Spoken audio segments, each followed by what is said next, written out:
You know who may need someone to talk to? Vince McMahon after the ratings for Raw came out. Did you see the ratings? Oh, well, I heard they were feeling puny, is what I heard. Yeah, that's a nice way of putting it. It was the least amount of viewers, I believe, in the history of Monday Night Raw. Well, you know, the thing is, I can understand All Elite has their diehard audience. It's the ECW cult thing again for however many of those people that there were. And, you know, they supported the company no matter what. These people are going to support the company no matter what. NXT has that same kind of dynamic where they've about hit, you know, the people, we just got to watch this show even if there is no fans and under the conditions that have prevailed. But Raw and SmackDown, I don't think I'm not feeling that love from their general public anymore that they got to stick with them through fair means or foul.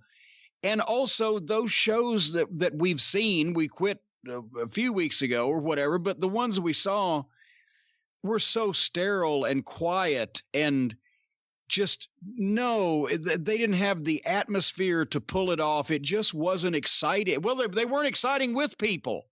When we were watching Raw, fuck, that was the longest 3 hours of my life when there was people in the building. Yeah. But there's not enough life to it because it's so clean and so sterile. And I'm not trying to do a pun on the pandemic, but it just without anybody yelling and making any kind of noise, being in a building with visible empty seats when they tried that whole fucking thing. And it just is so, you know, I can understand why the bigger shows, because they had further to fall. Because let's be honest, the people watching NXT, as we've said, mostly they're the ones hoping for the NXT revolution. And that's how many of them there are. And the All Elite fans past the first couple of weeks, we said there's between 600 and 800 or so thousand of them. And only a few of those have dropped off because they were all diehard people that wanted to watch that show to begin with. It wasn't like they were watching because it had a history of being so good for so long, like the Raw and SmackDown viewers. I say so good, but in comparison, in the days of Steve Austin and The Rock, right? Raw was exciting at one point.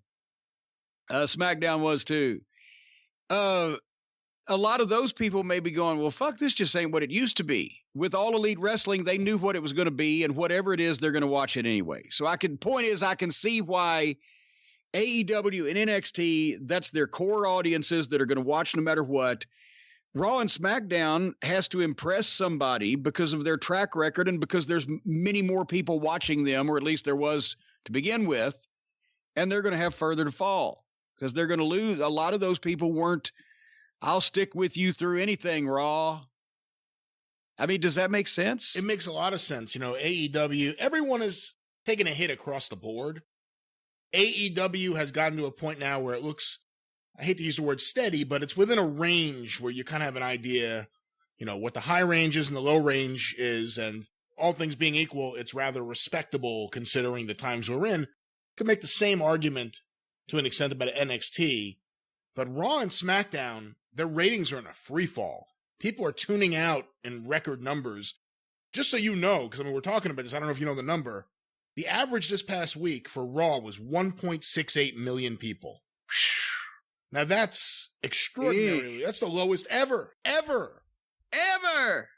Well, because they haven't even been good empty shows. But that's the thing. It's like, there's one thing to say, well, the pandemic's happening. Obviously, people have priorities and, you know, to watch maybe the news or something else.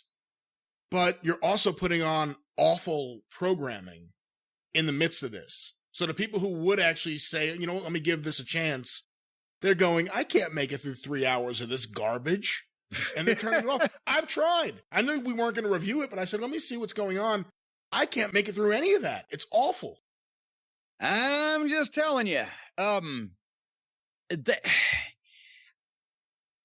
I don't know what the answer is for the WWE as long as they are trying to embrace that they're still producing this thing like a network television show. You've got to almost get regional sports level with something like I said, the perfect, and we'll talk about this in a minute when we talk about the television show that they did the other night.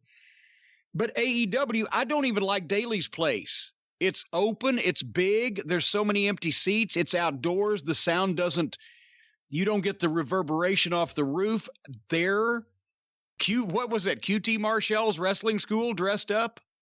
That was the answer.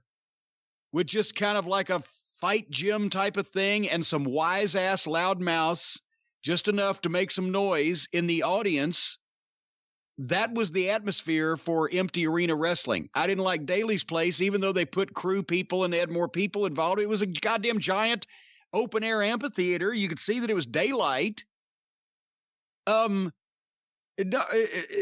You've got to AEW. I hate to give them this, and I'll take plenty away later on. They found the one thing that works the most is when you have a small building like that and make it kind of like the Fight Club thing or the old episodes of The Ultimate Fighter, where they were having the fights with just the fighters, but it worked.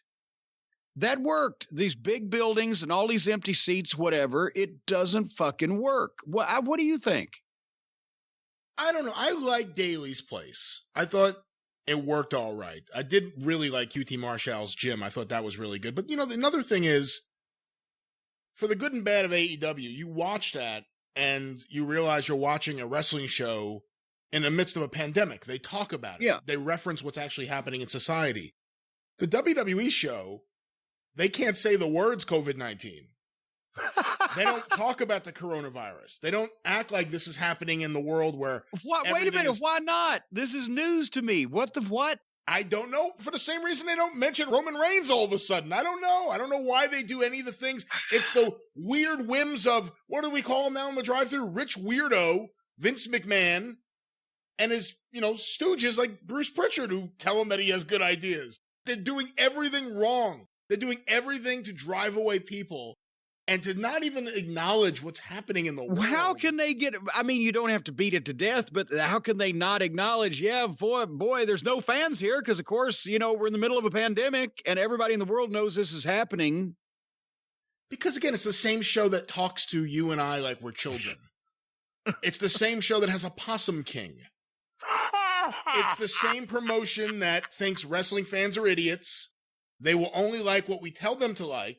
Even if they like something else, we won't accept it because we're smarter than them. Let's treat them like they're children. Let's talk down to them. Let's condescend to them. That's the corporate philosophy there. Again, for the good and bad of AEW, they don't just completely insult your intelligence on commentary or with the tone of the show. Some of the things on the show, we can talk about that, I'm sure we will in a moment, but... Yes, and we keep teasing that. But they treat the audience like the audience may be adults. I